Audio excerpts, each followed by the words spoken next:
महाभोज नाटक का अंतिम दृश्य। अंतिम दृश्य यानी 11वां दृश्य। मित्रों, आज तक हमने महाभोज नाटक के 10 दृश्यों की कथा देखी है और आज हमें महाभोज नाटक का अंतिम 11वां दृश्य देखना है। 11वें दृश्य की कथा देखनी है। नाटक का अंतिम भाग देखना है हमें।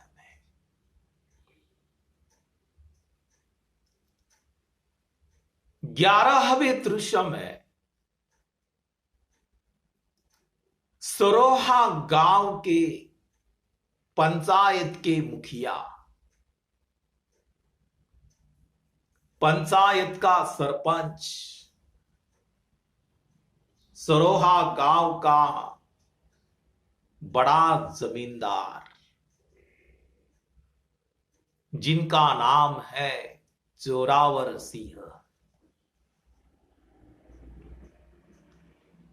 जोरावर सिंह के घर की चौपाल का दृश्य है। जोरावर के घर में उत्सव मनाया जा रहा है।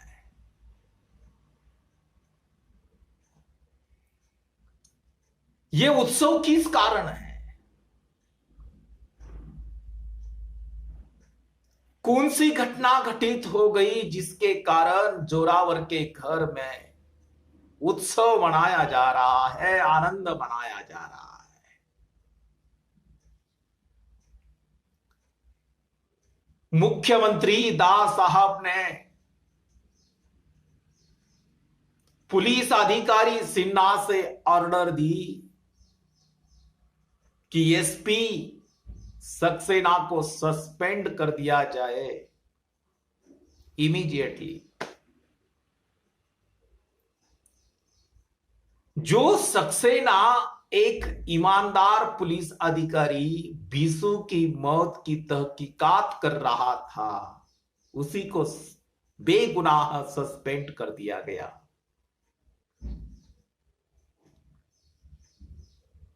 और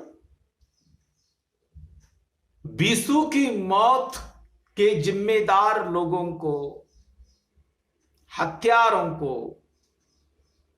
पकड़वाने के लिए जो चिल्लाता है, जो न्याय की मांग करता है, बीसू का मित्र बीदा, उसी को अरेस्ट किया जाता है, गिरफ्तार किया जाता है बेगुनाह।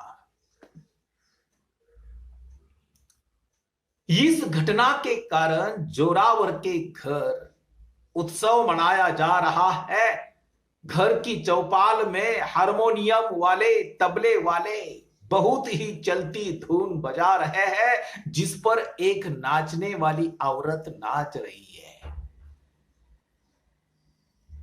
और नाचने वाली औरत नाच रही है, 2-3 लोग तालियां बजा रहे हैं। जोरावर, पांडे जी और लखन वहां आ जाते हैं। लखन के चेहरे पर मात्र परेशानी और दुख का भाव है। मित्रों, जोरावर, पांडे जी और लखन ये मुख्यमंत्री दास साहब के आदमी हैं। जोरावर के हाथ में एक थैला है।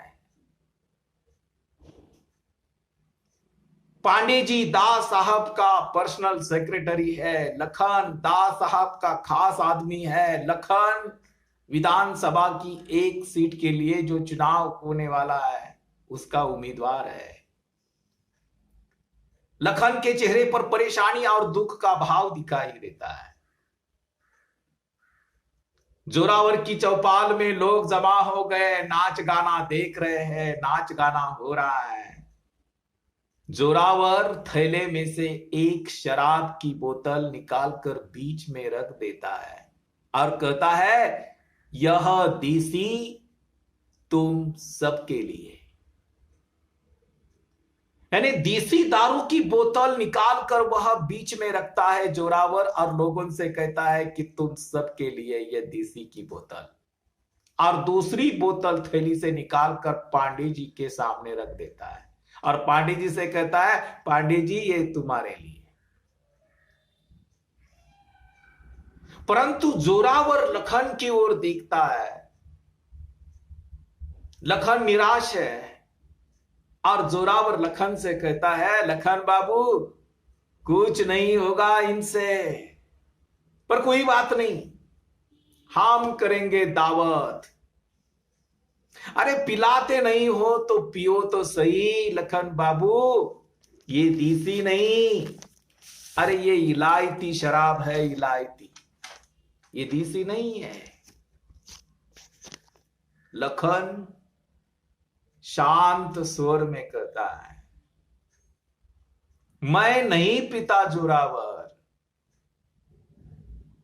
पांडे जी उसे कहता है, क्यों मुंह लटका रखा है, मातम में आए हो क्या? जोरावर लखन को जबरदस्ती दारू पीने का आग्रह करता है। लखन के हाथ में जोरावर शराब का गिलास जबरदस्ती थमाता है और पांडे जी उसे कहता है, लखन दारू पियो। अरे जोरावर के गांव से चुनाव लड़ रहे हो ना, और जोरावर की शराब नहीं पी रहे? जोरावर जबरदस्ती लखन को शराब पिला देता है।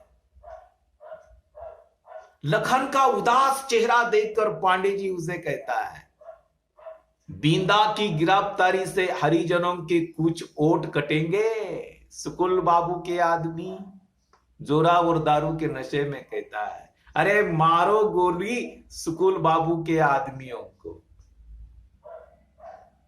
सुकुल बाबू को वोट देने वाले हरिजन कौन से होते हैं हम जानते हैं हम।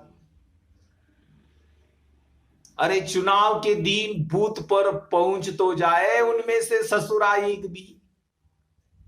अरे जोरावर के राज में वही वोट दे सकेंगे जिन्हें जोरावर चाहेगा। नाचने वाली नाचती रहती है, सब लोग दारू पीते रहते हैं, दारू के नशे में धूत है। डीआईजी सिन्हा के घर पार्टी हो रही है। क्यों पार्टी हो रही है? जश्न मनाया जा रहा है, महाभोज हो रहा है। पुलिस अधिकारी सिन्हा के घर में भी पार्टी हो रही है, जश्न मनाया जा रहा है। क्यों? सब आपस में बातें कर रहे हैं, स्त्री पुरुष सज धज कर आए हैं। सिन्हा साहब के मित्र इनकम टैक्स कमिश्नर बेदी अपनी पत्नी के साथ आए हैं और बेदी आते ही अपने मित्र सिन्हा का अभिनंदन करते हुए कहते हैं, सिन्हा बहुत जल्दी डीआईजी के आईजी बन गए।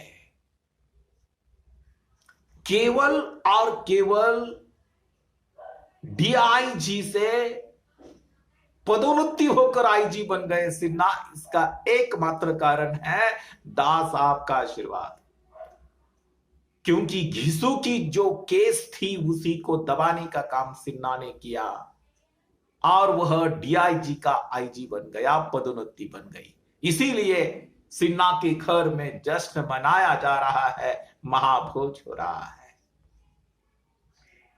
सिन्हा के मित्र कोहली उसे कहते हैं, मान गए सिन्हा साहब, इस बिसु वाले मामले में तो आपने कमाल ही कर दिया।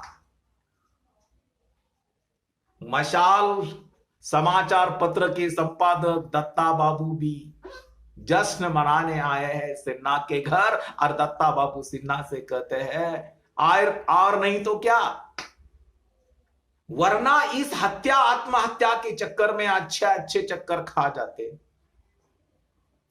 दोस्ती की आड़ में ऐसा वार किया कि कोई पकड़ ही नहीं सकेगा। सब लोग खाने पीने हंसी मजाक करते रहते हैं।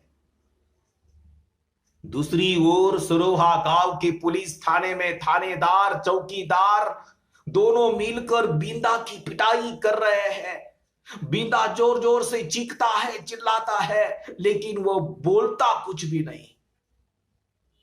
पुलिस थाने के बाहर महेश बाबू खड़ा है। पुलिस अधिकारी जो सस्पेंड हुआ सक्सेना वह भी खड़ा है, परेशान है, वे कुछ कर नहीं सकते। बींदा की चीखे, उनकी आवाज गूंज रही है। महेश के चेहरे पर क्रोध का भाव बढ़ता जा रहा है। थानेदार बींदा को पीट पीट कर कहता है, कबूल कर, बीसू को तुमने ही मारा है और बंसी और बिहारी को रुपया देकर तूने जहर दिलवाया है। थानेदार बींदा को जबरदस्ती कबूल करवाना चाहता है कि बीसू की हत्या उसने की, जहर उसने दिया, परंतु बींदा कुछ भी नहीं बोलता। उसके गले से केवल चीखने और कराहने की आवाज पुलिस थाने में आती है। तीसरी ओर दास साहब के घर उनकी पत्नी जमुना बहन बहुत खुश है। जमुना बहन ने आज दास साहब के सामने प्लेट में कई प्रकार के व्यंजन यानी खाने के पदार्थ सजे हुए रखे हैं, खा रहे हैं। उनके घर में भी जश्न मनाया जा रहा है, महाभोज हो रहा है। पुलिस थाने में थानेदार बींदा को पीटता है। महेश के चेहरे पर बेचैनी और क्रोध है। दर्द से बींदा चीख पड़ता है। जमुना बहन दास साहब की पत्नी मशाल अंक पढ़कर कहती है, जिस दिन गांव की हालत सुधरेगी उस दिन बापू का सपना पूरा होगा।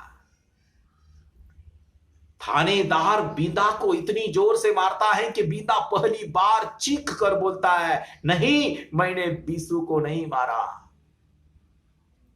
बींदा जमीन पर गिरकर छटपटाने लगता है।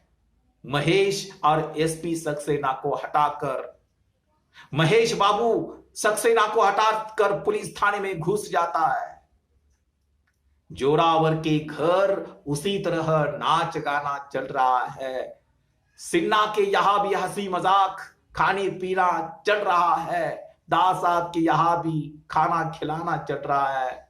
सब और महाभोज चल रहा है।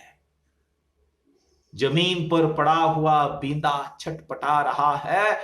गुस्से से तमतमाता हुआ महेश पुलिस थाने से बाहर आता है। हाथ उठाकर कुछ कहने के लिए मुंह खोलता है, लेकिन कुछ कह नहीं पाता। बींदा की दर्द भरी आवाज फिर भी आसमान में गूंजती रहती है।